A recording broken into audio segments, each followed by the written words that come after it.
Lenine, eu queria começar trazendo um assunto assim, já totalmente... Esse podcast é o mais aleatório que a gente fala de tudo. Mas, vê, eu, como o Rafa já falou aí no início, a gente é roqueiro, meu pai é roqueiro, eu sou metaleiro, assim, gosto. Aí, madrugada, eu tava ouvindo uns sons de metal. Aí, de repente, veio uma notícia assim, Lenine vai participar do álbum novo de Angra. Eita. Aí eu fiz, eita porra, que doideira é essa? Aí fui assistir, vendo... Aí eu fiquei, tipo, minha cabeça, caralho, velho, que foda. Aí eu queria saber, assim, como foi isso, velho? Do nada, tava Lenine e Angra aí, vai sair álbum novo do Angra. Não, do tudo, velho. Porque eu conheço o Angra há muito tempo. Porra, que massa, velho. Muito tempo. Os caras são muito bacanas, cara. Eles têm um trabalho muito legal, assim. E, assim, eu tinha acabado de fazer uma participação com Far From Alaska. Porra, essa banda massa demais. Que do Rio Grande do Norte, né, velho? Justamente, também. E assim como o Angra cantando em inglês, na maioria dos casos e tal. Ah, não, achei foi fácil, foi divertido. A canção com o Angra é uma canção chamada Vida Seca. É uma parte em português que eu canto. Sim. E foi massa trabalhar com os meninos, cara. Meninos é uma maneira de... Mas a gente não é menino, não. Mas eles são bacanas, tem uma coisa de... uma permanência, tantos anos fazendo da maneira como eles fazem. Exatamente. Com integridade, tem o espírito de banda, tem aquelas coisas, tem também aquelas coisas de cabeleireiro, né? O cabelão, os caras... Manteu aí, 40 anos de cabelo grande. Mas olha, é muito bacana, Mas eu tenho que dizer que eu gosto muito de participar, cara. Eu participo muito de trabalho de muita gente, não só no universo da MPB, nem do rock, mas eu gosto do encontro. Muita gente me convida e na maioria dos casos eu aceito porque eu gosto dessa collab. De pensar que numa colaboração ganha todo mundo. Total. E a gente reverbera essa coisa de troca, que é muito interessante, sabe? Na verdade, eu fiz minha trajetória todinha com esse tipo de envolvimento, de troca, sempre foi coletivo. Sempre. Tem o meu nome no final das contas, mas todo o trabalho que eu faço é coletivo. Total. Porque depende de uma série de pessoas Sim. que estão em volta para fazer aquilo, que vai desde quem arranja, quem toca, quem produz, Então é um núcleo grande de pessoas. E fomentar isso é uma coisa muito prazerosa, mas eu tenho que dizer que o fato do encontro termina deixando para mim claro que compor, criar junto é uma ferramenta de aproximação, de aprofundamento, de conhecimento. Você amplia os seus horizontes, conhecendo outras coisas.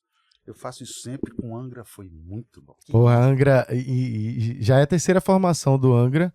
Sempre eu acho que quem tá na banda até hoje é Rafael Bittencourt, né? Que é o que tá lá de frente.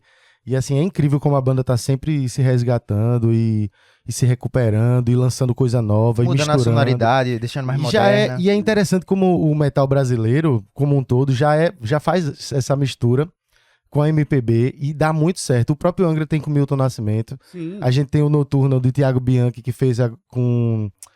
Ney Mato Grosso, também cantou O Tempo Não Para, de Cazuza. Sepultura, Carlinhos Brown. Sepultura, Carlinhos Brown. A gente tem essa mistura, é muito legal. Eu acho que foi mais fundo ainda, foi. Né? Porque não foi só o Carlinhos Brown. Eles fizeram uma simbiose ali, uma mistura. Zé Ramalho. Porra, com o Zé Ramalho foi massa, né, velho? E toda a influência de Nação Zumbi em cima de Sepultura também muito massa, velho. O Edu Falaschi, que é o ex-vocalista do Angra, também veio aqui e ele fez com Elba. E foi legal que só também. Nessa linha aí que é da música, o que é que a galera do metal pode esperar? É uma pesada ou uma balada?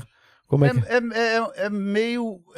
Rapaz, é difícil de dizer, porque tem características do balada, Sim. mas tem a hora que pesa, Sim, sabe? Saquei. É Angra. É Angra, eu tava justamente na minha cabeça. É Angra, eu já imagino qual é a linha. Colagem, sabe? Sim. Eles são muito...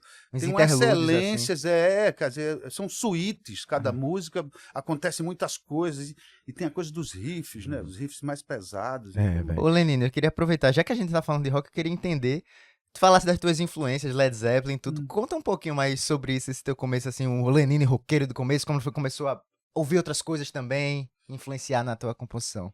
Na verdade, isso coincide muito ali com 16, 17 anos, né? Porque lá em casa tinha música para todo lado. meu pai, minha mãe, meus irmãos mais velhos, que aí foi através deles que eu ouvi falar, não conscientemente, mas ouvi falar de Beatles, de Paul Simon, de uma série de coisas, Simon Garfunkel, que estava ali transitando na minha vida, mas por causa dos meus irmãos. Lá por 15, 16 anos, eu fiz uma amizade com algumas pessoas que, na época, era discotecagem que faziam, não tinha o nome DJ, não tinha essas coisas, era discotecagem, justamente. E Galetinho, que era o nome desse amigo, tinha uma coisa de... ele conseguia trazer os discos antes de saírem no Brasil. Caramba. Isso era uma loucura. Então, assim, quando eu falo do Zeppelin, é porque eu pude acompanhar cada um dos lançamentos que ele fez na época, cronologicamente. E isso chegava para mim antes de tudo. Então, assim, foi aí que realmente eu me formei musicalmente, mas de uma maneira mais consciente. Sim. A música estava presente o tempo todo. Sim. E coincide, inclusive, 1 ou 2 anos depois, quando eu já estava impregnado de rock and roll, que ia de Frank Zappa, King Crimson, eu estava ouvindo tudo. E eu entrei na faculdade, na Unicap, na Católica, e lá tinha os DCEs, né, os diretórios centrais, onde se encontrava todo mundo. Foi na faculdade realmente onde eu encontrei as diferenças, cara, porque você... Geralmente quando estuda numa escola, ali tem uma mesma turma de um mesmo nicho, né, social. Eu também. Na universidade, não. Você encontra com histórias completamente diferentes. Isso abre a cabeça da gente. E aí teve alguém que no DCE me mostrou um disco, O Rei do Ritmo, Jackson do Pandeiro. Ele disse, tu conhece? Não. Eita, eu pensava que tu conhecia Jackson Pandeiro desde mais cedo aí, ó. Deixa ele dizer. Aí o cara, então tu vai ouvir. Aí quando começou... Morena Bela. Morena, eu saí cantando. Aí eu cantei na sequência o disco inteiro. Então ali foi meio um arquivo oculto que eu tive acesso.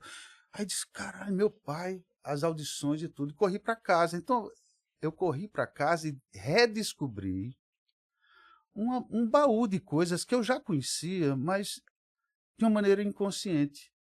Então aí eu fiz as pazes não só com a MPB, mas com a música do mundo. Que papai ouvia música bávara, música italiana, música espanhola, ele ouvia tudo. Rimsky-Korsakov, Chopin, Bach, ele ouvia tudo. Ele gostava da audição, né? Aí foi um reencontro, cara. Então assim, aí se confundiu as coisas. E eu descobri que eu tinha uma bagagem maior do que eu conhecia de rock. Eu conhecia já da música feita no Brasil. Sim. Isso foi um Então, divisor essa de águas. consciência foi na faculdade, né? Foi. Que massa. Foi. Eu entrei muito cedo, com 17 anos. Então aquilo foi... Eu conheço, cara. Então foi um tomar posse de uma coisa que já era minha, mas eu não sabia. E isso fez uma diferença, cara. Porque aí eu me aproximei de quem estava fazendo a MPB naquela época. E quem estava fazendo a MPB daquela época já não era, ou melhor, Gil, Caetano, Chico, ficaram fazendo sempre. Sim. Mas naquela época, para mim, era Gonzaguinha, Ivan Lins, Taiguara, João Bosco, Aldir Blanc, Egberto Gismonti, Hermeto Pascoal. Foi esse nicho que que eu achava a música contemporânea, era o que estava sendo feito na MPB. E aí me encontrei nisso aí. Mas veja só, a minha música basicamente é feita de riff. É verdade, dá pra ver. E Por isso que é sempre me muito chamou- rock. Por isso que é muito rock, velho. Então, sempre me chamou a atenção, porque na época, assim, todo mundo tem aquela fase roqueiro, pelo menos você fica só rock, e depois você redescobre que tem um mundo ali de música. E nessa parte do que eu ficava só rock, me chamava a atenção porque, por exemplo, tu aparecia na MTV, e pra mim a MTV, ó, abriu assim a minha mente com relação à música. Eu ficava muito preso. Meu pai sempre foi roqueiro, só que eu ficava, quando eu era muito novo, eu fazia assim, é música de velho, não sei o que Olha é. que loucura. Aí mas eu conhecia Pink Floyd, Led Zeppelin, o que ele botava. Depois, quando chega na MTV, ele traz o que meu pai escutava numa versão nova. Isso. Aí eu comecei a gostar de muita coisa, assim, no rock no geral, e comecei a dar mais valor ao que meu pai escutava. Uhum. E a minha mãe sempre foi muito da MPB, então também já estava enraizado praticamente tudo, assim, Oswaldo, Gil, Caetano.